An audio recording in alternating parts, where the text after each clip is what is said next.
የማዕከላዊ ኢትዮጵያ ክልል ፍትህ ቢሮ በምርጫ ህግ በጥላቻ ንግግርና ሐሰተኛ መረጃ ስርጭትን በመከላከል ዙሪያ ከዞንና ልዩ ወረዳ ፍርድ ቤቶች ለተውጣጡ ዳኞች፣ አቃቢያነ ህግ፣ መርማሪ ፖሊሶች እንዲሁም የሲቪክ ማህበራት በተገኙበት የግንዛቤ ማስጨበጫ መድረክ በቡታጅራ ከተማ ተካሂዷል። መርሃ ግብሩን ያስጀመሩት የክልሉ ፍትህ ቢሮ ምክትል ኃላፊና የህግ ጉዳዮች ዘርፍ ኃላፊ አቶ አብርሃም በድሩ ሰባተኛው ጠቅላላ ምርጫ ሰላማዊ ሆኖ እንዲጠናቀቅ በትኩረት እንዲሰራ አሳስበዋል።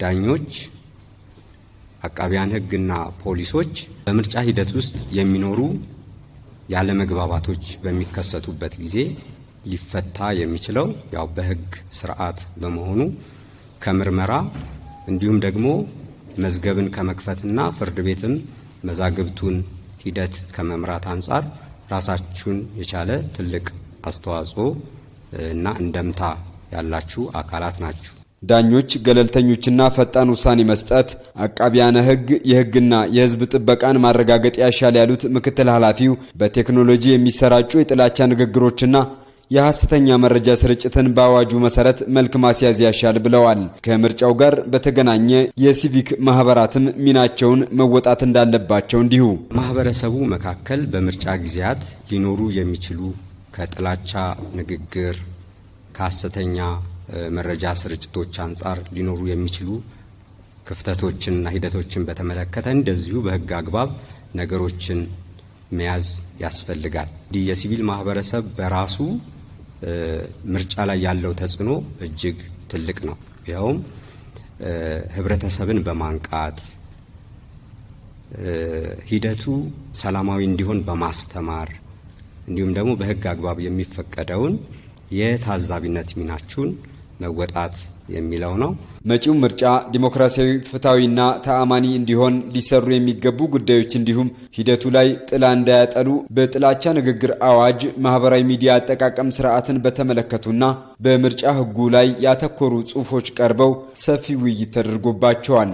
መሰል ውይይቶች ፋይዳቸው የጎላ መሆኑን ነው ተወያዮች ያነሱት። ከጥላቻ ንግግርና ሐሰተኛ ማሰራጨትም ጋራም በተያያዘ የተሰጠውም ግንዛቤ እሱም ስማርት ነው። ፖሊሱም አዋጁ በአግባቡ እነኚህ ፓወርፖይንቶቹ ጭምር በጣም ጠቃሚ ፓወርፖይንቶች ናቸው ሁለቱም እንዳያዋቸውና እዚሁ አሁን ላለነው አካል ነገ በክልላችን ላይ ለሚፈጸም ከምርጫ ጋር ተያይዞ ለሚፈጠሩ አንዳንድ አለመግባባቶች ላይ ለሚቀርቡ ቅሬታዎች እዚሁ አካል ላይ ጫናው ላይ ስላለ እንደኛ አዋጆች ሁሉም አሁን የኢንተርኔት ዘመን ነው አውርደንም ቢሆን በድጋሚ መፈተሽ እና ማየት ይጠበቅብናል ብዬ አስባለሁ። የተለያዩ አካላት አንዳንዴ በምርጫ ሲሸነፉም ሽንፈትን ላለመቀበል የህዝብን ድምጽ ዋጋ ለማሳጣት የሚሞክሩ አካላት እንዳሉ ከነባራዊ ሁኔታውም እንረዳለን። ከዚህ በፊት ከነበሩትም ያየናቸው ነገሮች አሉና እንዲህ አይነት ነገሮች ሲነሱ ታዛቢዎች ይህንን ነገር እውነታውን እውነት ነው እውነታነቱን ማስረጽ እንደዚሁም ደግሞ አሉባልታውን ደግሞ ለሚመለከተው አካል አሉባልታነቱን ማስረጽ ከነሱ ይጠበቃልና በማህበራዊ ሚዲያ ሊሆን ይችላል፣ በሚኒ ሚዲያዎች ወረዳ አካባቢ ላሉ አቃቤ ህጎችም አሳይመንት ሰጠን በኤፍኤም እንዲሁም በብሮሸር ብቻ በተለያየ አማራጭ ማህበረሰቡም እጩ ተወዳዳሪዎችም መራጮችም ጭምር በዚህ ርዕስ ዙሪያ የዳበረ ዕውቀት እንዲኖራቸው በዚህ ባጭር ጊዜ ውስጥ መልሰን እኛም ስልጠናው መስጠት አለብን። የማዕከላዊ ኢትዮጵያ ክልል ፍትህ ቢሮ ምክትል ኃላፊ አቶ አብርሃም በድሩ መንግስት የፖለቲካ ምህዳሩ እንዲሰፋ ለተፎካካሪ የፖለቲካ ፓርቲዎች በሐሳብ ፍልሚያ ብቻ መሸናነፍ የሚችሉበት አውድ ፈጥሯል ብለዋል።